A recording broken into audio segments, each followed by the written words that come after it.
सर्दियों का मौसम है और एक तरफ हम देख रहे हैं कि गैस लोड शेडिंग भी बहुत ज़्यादा है, घरेलू सार्फिन को बहुत कम मिकदार में गैस मिल रही है।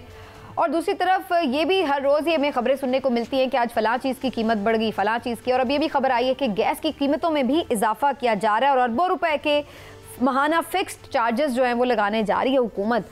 और इसके ऊपर यकीनन बड़ी तशवीश है सब लोगों को कि इससे तो फिर जो गैस की कीमत है उसमें बेतहाशा इजाफा हो जाएगा।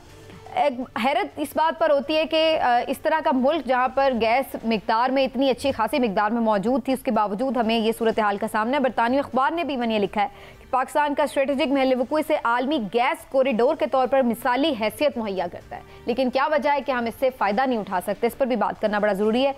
आज खास तौर पर हमें सेगमेंट में ज्वाइन करें डॉक्टर शाहिद हसन सिद्दीकी साहब। आप माहिर मईशत हैं, आपसे इस बारे में भी बात करते हैं और ओवरऑल जो मुल्क की इस वक्त मईशत है उसके ऊपर भी बात करना बड़ा ज़रूरी है। 42% पर महंगाई है इस वक्त। डॉक्टर साहब, जब भी हम आपको लेते हैं प्रोग्राम पर, बस ऐसी बुरी बुरी सी खबरें होती हैं, मुश्किल सी खबरें होती हैं जिस पर आपको तबसरा करना होता है। तो ये गैस तो पहले ही घरों में आ नहीं रही, फिर जो थोड़ी बहुत मिलती भी है वो भी इस कदर महंगी। आपको क्या नज़र आ रहा है इस ये नया जो इजाफा किया जा रहा है टैक्सेस में फिक्स्ड चार्जेस की सूरत में, तो इससे कितना बोझ पड़ेगा घरेलू सार्फिन पर भी, गैस सार्फिन पर भी, और इसकी ज़रूरत क्यों पेश आई? देखिए, बुनियादी बात यह है कि हमारी मईशत जो है वो अशराफिया की मईशत है।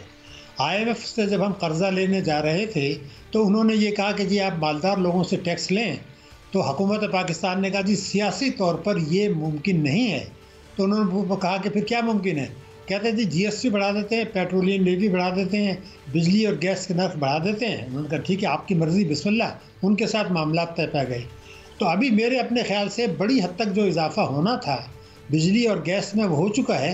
अभी जनवरी में एक और इजाफा गैस का ज़रूर होगा, लेकिन इसके बाद जो बड़ी हद तक उनकी शराइत फ़िलहाल पूरी हो गई हैं जो हमने मामला तय किए थे। इसलिए कि हम टैक्स की चोरी जो 7,000 अरब रुपया सालाना है वो रोकने के लिए तैयार नहीं है। जो नाजायज़ असासों पर हम रिकवर कर सकते थे, निगरान वसूल कर हुकूमत कर सकती थी तकरीबन 1100 अरब रुपया, वो क़ानून से नराफ़ करके वो भी वसूल नहीं कर रहे। तो सारा बोझ पाकिस्तान की मईशत पर है और पाकिस्तान के गरीब आवाम पर है, जिससे महंगाई बेतहाशा बढ़ रही है। और ये अब सवाल उठाया जा रहा है कि जनाब, जब हमारे बेहतरीन महल वक़ूअ है, तिजारत के लिहाज से देख लें, गैस और पेट्रोल तेल की तो देख लें, तो लेकिन सवाल यह है कि फिर क्यों नहीं हो रहा। उसकी वजह यह है कि एक तो हम जो हमारे पास कई हज़ार अरब डॉलर के कुदरती वसाइल हैं, हम उनको उससे मुस्तफ़ीद होने के लिए तैयार नहीं है, क्योंकि हमारे पास पैसा नहीं है। फिर कहा जाता है कि जी हमारे 57% जो आबादी है वो नौजवानों पर मुश्तमिल है, वो हमारा असासा है। अरे भाई, वो असासा कहाँ है? आपने उनको वोकेशनल ट्रेनिंग नहीं दी, तालीम नहीं दी। 25 मिलियन बच्चे स्कूल नहीं जा रहे, जो दुनिया में सबसे बड़ी तादाद है। उनको हुनर आपने सिखाया नहीं, तो वो तो लाइबिलिटीज़ होंगे आगे चल के। तो मेरा सिर्फ कहना ये था कि सब कुछ अल्लाह ताला ने हमें दिया है, लेकिन हम वो उससे फ़ायदा उठाने के लिए तैयार नहीं, क्योंकि अशराफिया की मईशत। अच्छा डॉक्टर साहब ये फरमाइएगा कि एक तो हम, अल्लाह ने सब कुछ दिया है लेकिन हम उससे फ़ायदा उठाने के काबिल नहीं।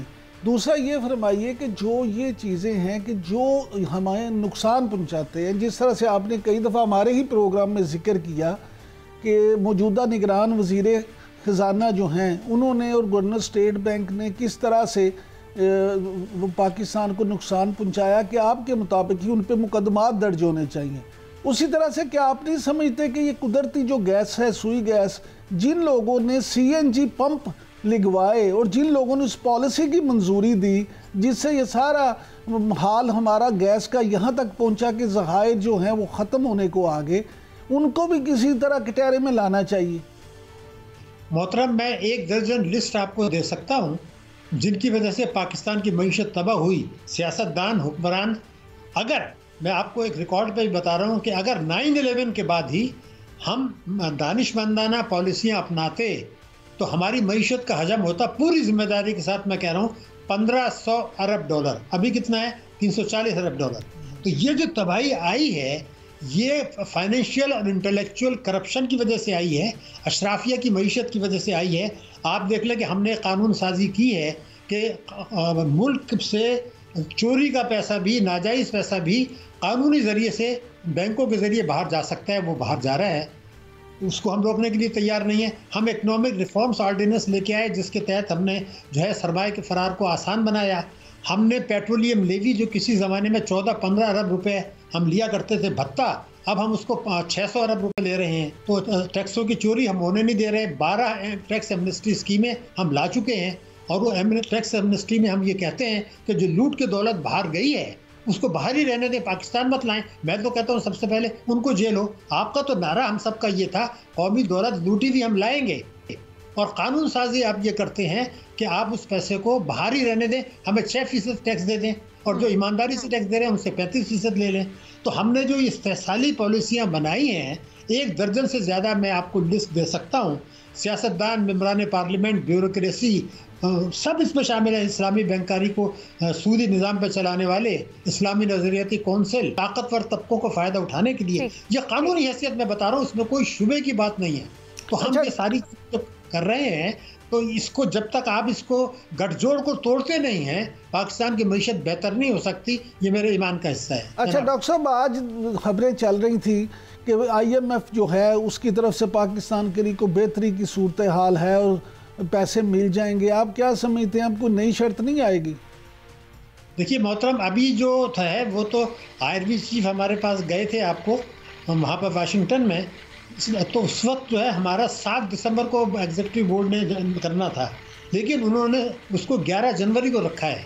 इसका मतलब ये कि मामला सारे तय हो गए हैं। 100% हमें ये किस्त मिल जाएगी और 2024 में हम फिर बड़ी रकम के कर्जे के लिए IMF से रुजू करेंगे जो लंबी मुद्दत का होगा। वहाँ पर संगीन और सख्त शराइत आएंगी।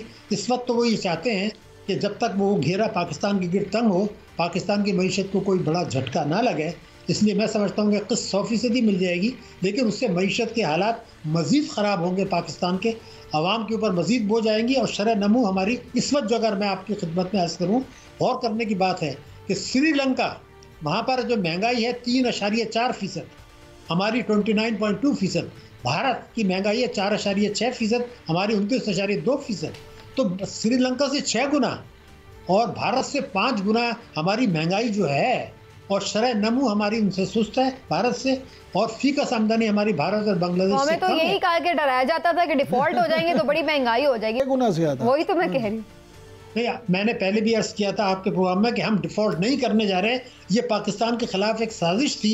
डिफ़ॉल्ट पाकिस्तान उस वक्त तक नहीं करेगा। मैं दोबारा बता दूं, जब तक हुकूमत पाकिस्तान खुद तैयार नहीं होगी, पाकिस्तान डिफ़ॉल्ट नहीं करेगा।